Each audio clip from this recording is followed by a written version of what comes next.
because we have to set the engine now in the top dead center of first cylinder. To do so, normally you have to turn this crankshaft wheel, but believe it or not, I was lucky enough that it is at top dead center right now.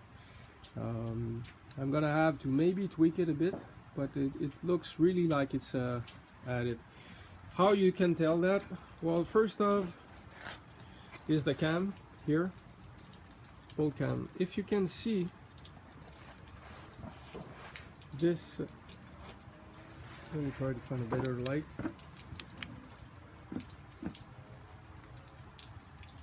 So you see. Okay, so if you look at it, the egg shape kind of the cam, the longest part is pointing like a 45 degree toward the outside on this cam here. The other cam is pointing 45 degree at an angle that side. So that is how you can tell it's at top dead center at cylinder 1. This is looking at cylinder 6 though, but this is the way it is. The other thing also is normally they say you have to put a pin to locate the crank. You can check here, there is this pin. Let me try to show you where is it. This plastic pin here. This is like a plug, I would say. I'll try to show you around. Move first. If you look, this is the starter hole. If you look, there's a ridge here, and right on the bottom here there is a plastic device here. That's to plug this hole. This was the pin that I was showing. This is the pin I was showing that is right. Yeah, I'm gonna move. I'll show you. It's right here, this pin. So normally what you have to do is you need to pull that pin out.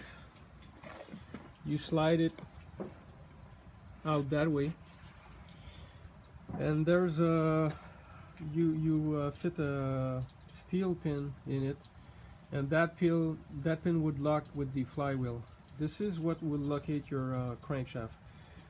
But since the crankshaft is going to be disassembled for first, also all the spark plug been removed, so really what should be moving is more the cams. So there's a jig that's got to be installed on the other end where the timing chain is. That would block the cam. There's like a moving device, I don't remember the name. It's for the Vanos system, so we gotta hold these in place, and that's gonna hold the cam as well. So I'm gonna install that and explain to you later on.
And say hello on your afternoon rock ride. I'm Bilal 449 and Lars Ulrich. says Metallica would like to get another 20 to 25 years out of their current run. They're in their mid-50s now. Lars says, I don't know what it's going to look like, I don't know what it's going to sound like, but that's in our heads. Recently talking about the longevity of certain rock bands like Rolling Stones who are in their mid. That's gonna prevent the cam from turning because we're gonna free them from the timing chain. It has to go smoothly. If it's stiff, you don't want to rush these things because you don't want to damage the cam or the cylinder head.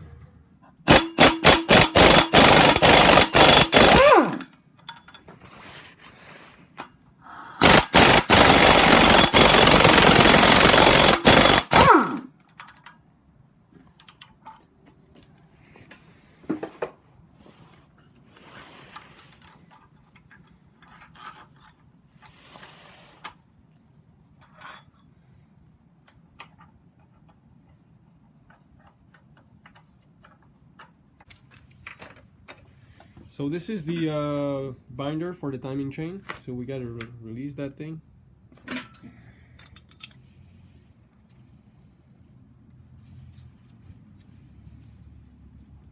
It might have some pressure to push out, I guess.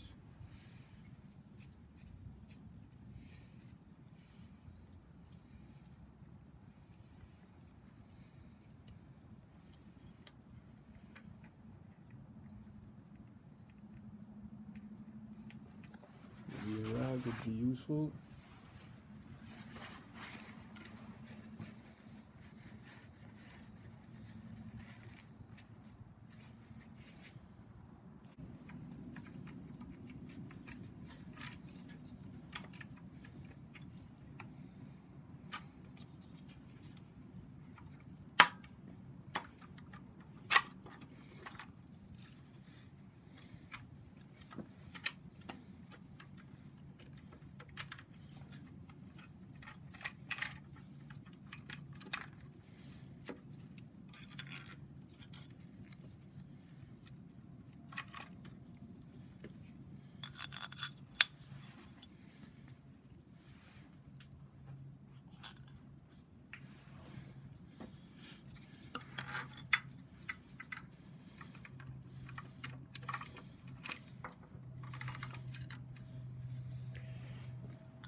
So these tools got to remain on until we decide to remove the cams, because it prevents the cam from turning and damaging valves with the piston and losing the timing and everything. So these gonna stay on.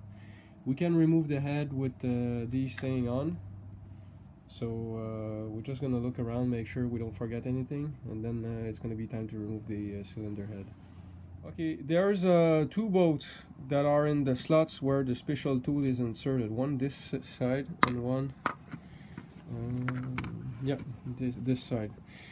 These bolts, we cannot remove them with the tool in place. So we should have slack and take out these two screws at the far end, here and here, prior to install the jig and remove the Vanos sprockets at the end. So now what we're going to do is on that side, if we look, the camshaft is got, it's hard to see, but I'll try to show. The camshaft is somehow with half moons in it when it's properly placed, so that we can insert the tool, Torx tool, in there. So because of that, we're going to put here half-inch extension, ratchet extension, just in case the engine is trying to turn. So what we're going to do is we're going to remove just this one here, this locking side of the jig on the intake side. This is in place just in case everything is going to turn, so it's going to prevent it from turning. And then we're going to remove the jig, totally unscrew that screw, and then put it back on. So that's what we're doing right now.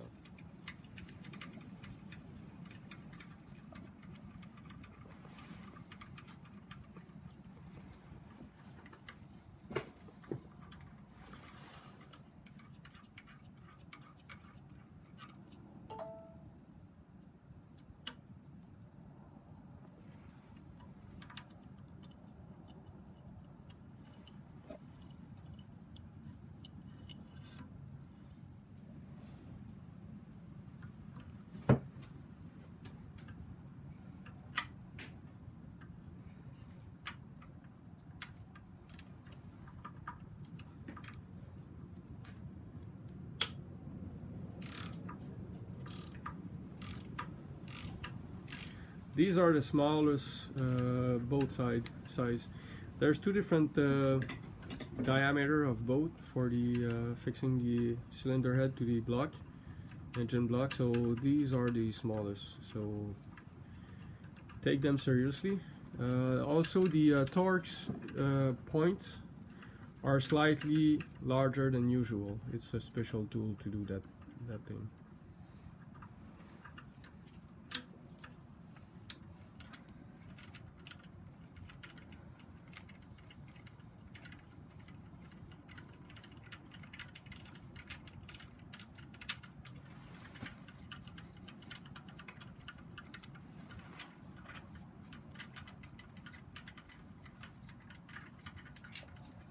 A long way to the top if you want to rock and roll.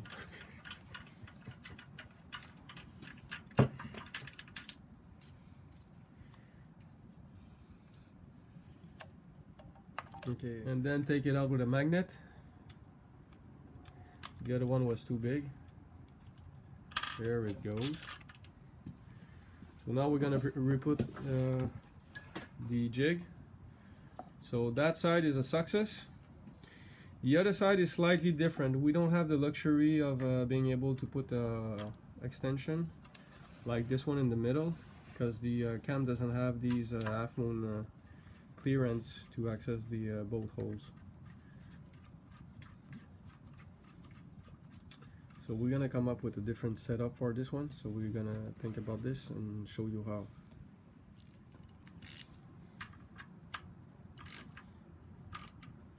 The jig you just tight lightly.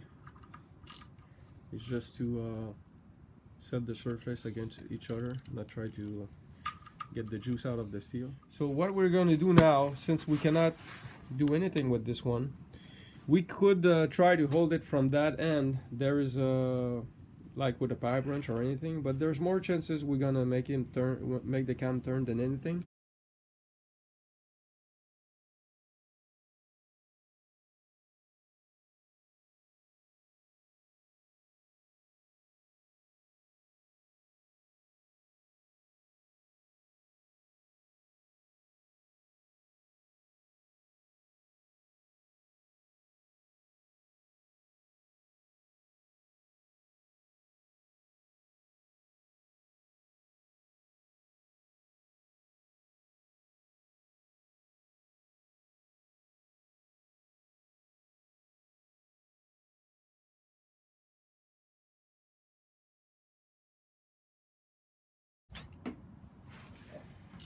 So now we remove the other side.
So far so good.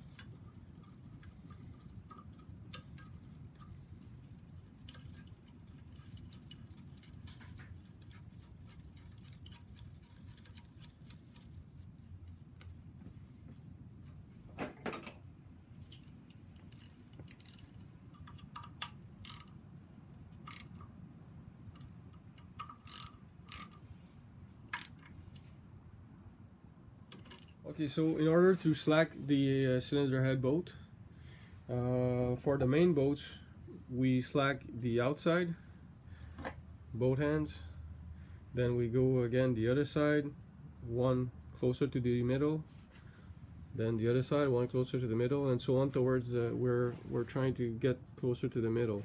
It's good also to slack them by maybe in 2 level. So trying to slack them and then release maybe something like 30-50 foot-pound, and then keep going in 2 different level. Also could be good to remove at first the one on the end, because they are smaller boats.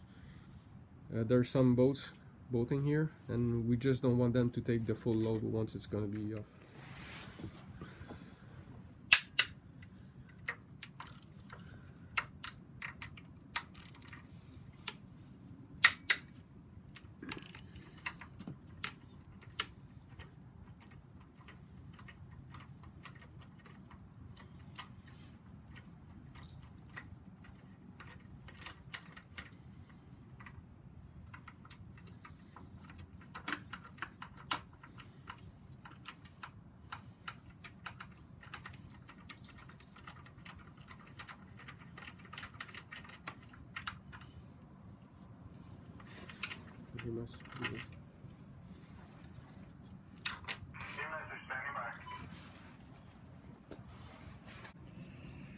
So there's one left here at the bottom.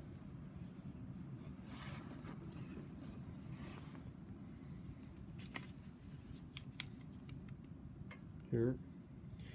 This one's going to be removed.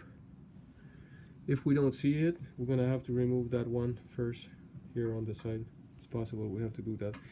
Anyway, in order to remove the chain, we don't have to do it for removing the head, but to remove the chain, we're going to have to remove these 2 bolts here. Well, to remove the head, we have to do that. We have to remove these 2 bolts here, and we got to take out the 2 vanas. So we got it's 1 bolt here on the side, on each, and we got to slide them out. So we're going to remove these 2 here, these 2 here, and this one here at the bottom. This one here. This one, these 2, and the vanas. So we're trying to reach access to the bolt here that holds the tensioner, the guide. It's not the tensioner, that side is the guide. Timing chain guide.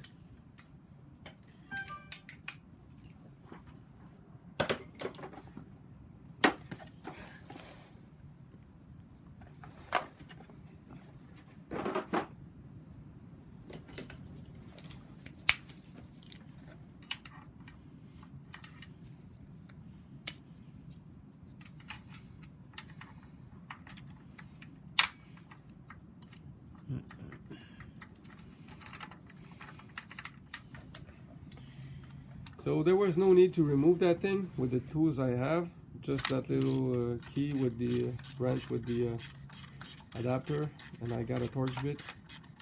That works magic.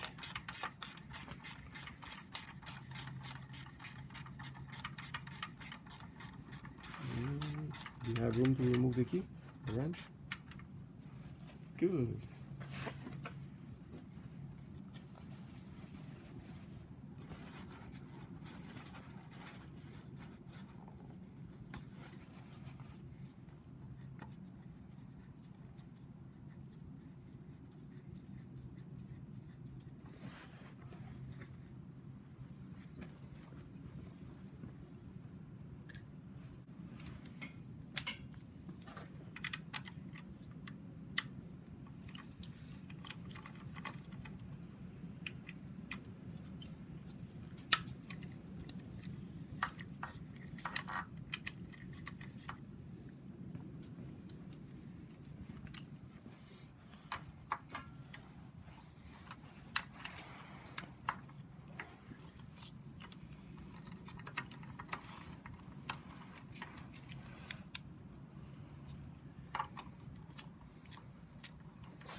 So let's mark the upper one.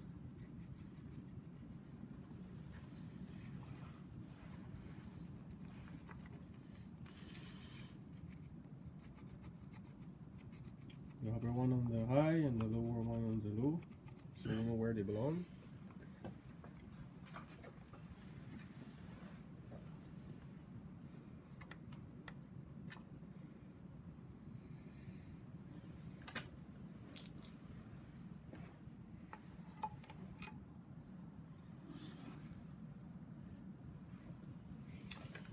Now we remove the guide.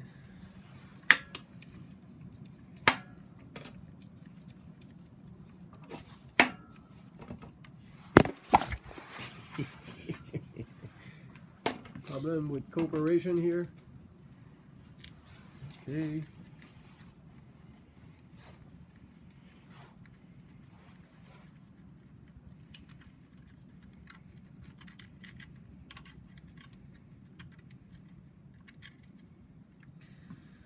So now the head should be free to move on the upside, on that end of the engine. So it's gonna be just a matter of removing all the bolts that the big bolts that hold the head to the engine block. I got this bolt here we got to remove on that side, so that's the last one to be removed. Then that side of the head, as I was saying, should be free.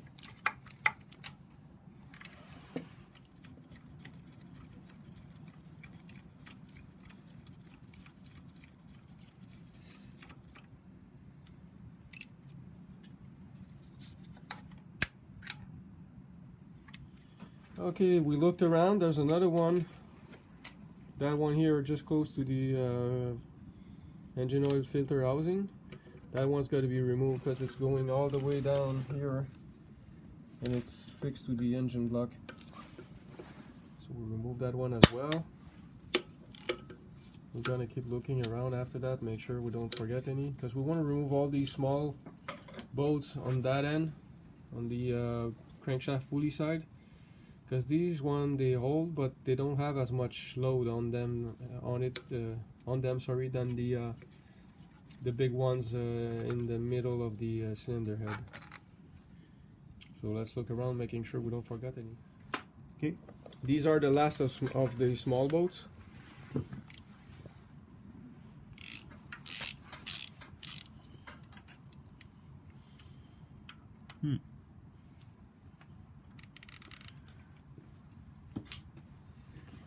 So these we can remove them directly. We don't have to go by level.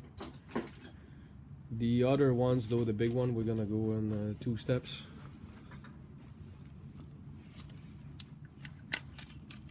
Oh yeah, there's a cap to remove there.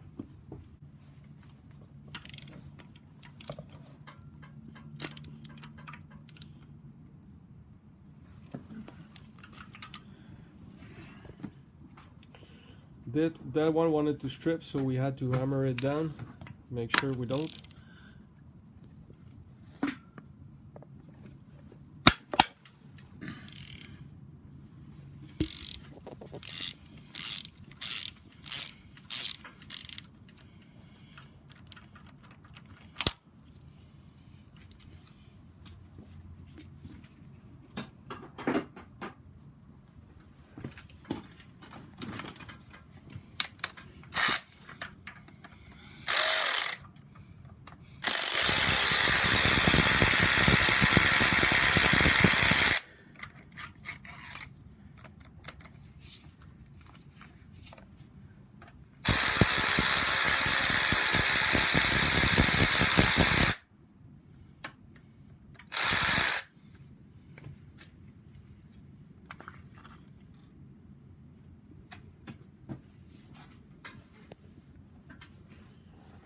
Then it's gonna be up to the big. Whoop. Oh boy. Okay.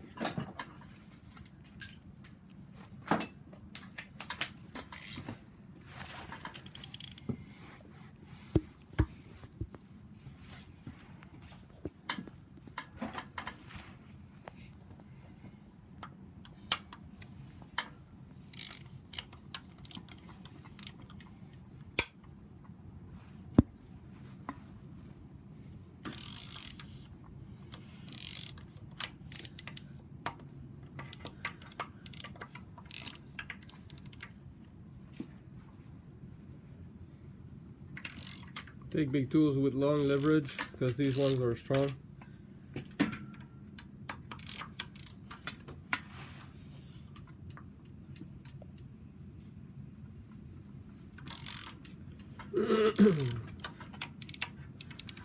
So in the end we don't go in two stage.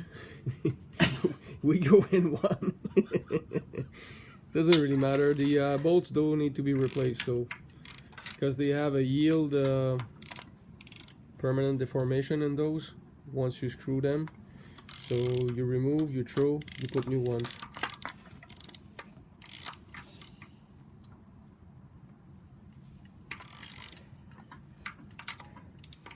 There's a hockey game coming, so we don't have time to fool around. This is Canada. Hockey is Canada. Canada is hockey.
Magnet fits tight, but it does.